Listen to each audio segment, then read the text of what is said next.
मालवणमध्ये शिवाजी महाराजांचा पुतळा कोसळला आणि ती घटना जी आहे ती निंदनीय आहे। महाराज आम्हाला माफ करा असं म्हणत समस्त नागपूरच्या शिवप्रेमींकडून आज शिवाजी महाराजांच्या पुतळ्याजवळ आंदोलन केलं जात आहे। आणि या ठिकाणी आपण जर बघितलं तर आम्ही शिवाजी महाराजांची माफी मागतो अशा प्रकारे हे शिवप्रेमी जे आहे ते या ठिकाणी करताना दिसते आहे।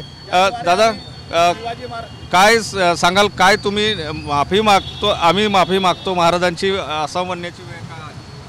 महाराजांना आम्ही महाराजांचा पुतळा म्हणा की महाराजांची अवहेलना होण्यापासून आम्ही वाचवू नाही शकलो, हे आमच्यावरती शिवभक्तांच्या वरती धिक्कार आहे।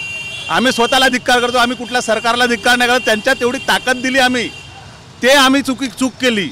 हे राज्यकर्ते कुठल्याही पार्टीचे आम्हाला काही गरज नाही, पण जे राज्यकर्ते आहे पॉलिटिकल लोक आहेत त्यांच्यात एवढी ताकद दिली, जे सरकारी कर्मचारी आहेत यांच्यात एवढी आम्ही विश्वास टाकला। हे लोकच असे करतात आणि महाराजांची अवहेलना करतात, म्हणून अगोदर सर्वात पहिले आम्ही लोक महाराजांची माफी मागायला आलो की हे सर्व कृत्य घडलं कळत नकळत, याचे जिम्मेदार आम्ही शिवभक्तच आहे, अजून कोणी नाही।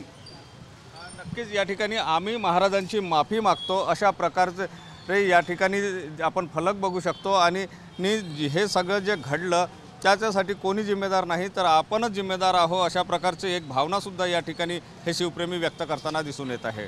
Cameraman size Sunil Dhage, TV9 Marathi, Nagpur.